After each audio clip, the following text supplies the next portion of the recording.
ವೆಂಕಟನಾಥ, ಈಗ ನಿನಗೆ ಮಾತೃಭೋಜನ ಆಗುತ್ತಪ್ಪ.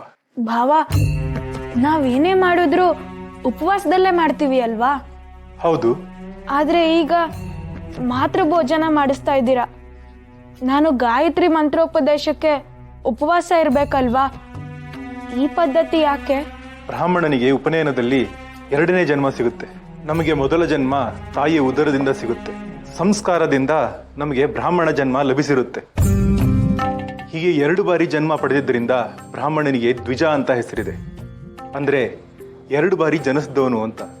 ತಾಯಿ ಉದರದಲ್ಲಿದ್ದಾಗ ಆಕೆ ಸೇವಿಸಿರೋ ಆಹಾರನ ಸೇವಿಸಿ ತಾನೇ ನೀನ್ ಭೂಮಿಗೆ ಬಂದಿತ್ತು. ಹೌದು. ಅದರ ಸೂಚಕವಾಗಿ ಇಲ್ಲಿ ನೋಡು, ಇವತ್ತು ತಾಯಿ ಮಗ ಇಬ್ಬರಿಗೂ ಸೇರಿಸಿ ಎಲೆ ಹಾಕಿದ್ದಾರೆ. ಇವತ್ತು ನೀನು ತಾಯಿ ಎಂಜಲನ ಸೇವಿಸಬೇಕು. ಅರ್ಥಾತ್ ನೀವಿಬ್ರು ಒಂದೇ ಎಲೆಯಲ್ಲಿ ಊಟ ಮಾಡಬೇಕು. ಉಪನಯನದ ನಂತರ ಮತ್ತೆ 3 ಜನ್ಮ ಪಡೆದಾಗುತ್ತೆ. ಅದಕ್ಕೋಸ್ಕರ ಈ ಮಾತೃಭೋಜನದ ಪದ್ಧತಿ ಬಂದಿರೋದು.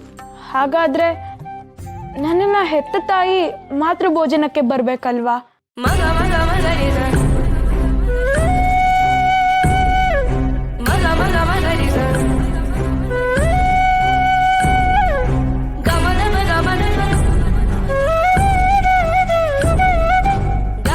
ನಿಜ ವೆಂಕಟನಾಥ, ಆದರೆ ನಿನ್ನ ತಂದೆಯವರು ಇಲ್ಲದೆ ಇರೋದ್ರಿಂದ ಅತ್ತೆಯವರು ಬದಲು ಕಮಲ ಇದ್ದಾಳೆ.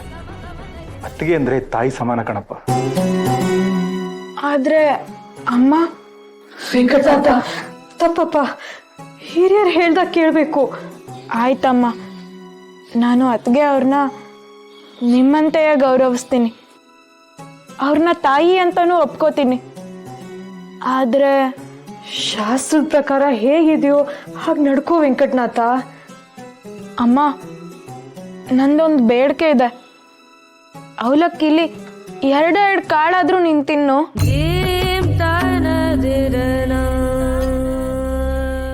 ದಯವಿಟ್ಟು ಬೇಡ ಅನ್ಬೇಡ ಅಮ್ಮ. ಅಪ್ಪನೂ ಇಲ್ಲ, ನೀನು ಇಲ್ದೆ ನನ್ನನ್ನ ಪೂರ್ತಿ ತಬ್ಲಿ ಮಾಡಬೇಡ. ಒಂದೇ ಒಂದು ಕಾಳು ಸಾಕು, ನನಗೋಸ್ಕರ ತಿನ್ನು. ಮಕ್ಕಳಿಗೆ ತಾಯಿ ಯಾವತ್ತೂ ಅಶುಭ ಅಲ್ಲ. ಅತ್ತಿಗೆ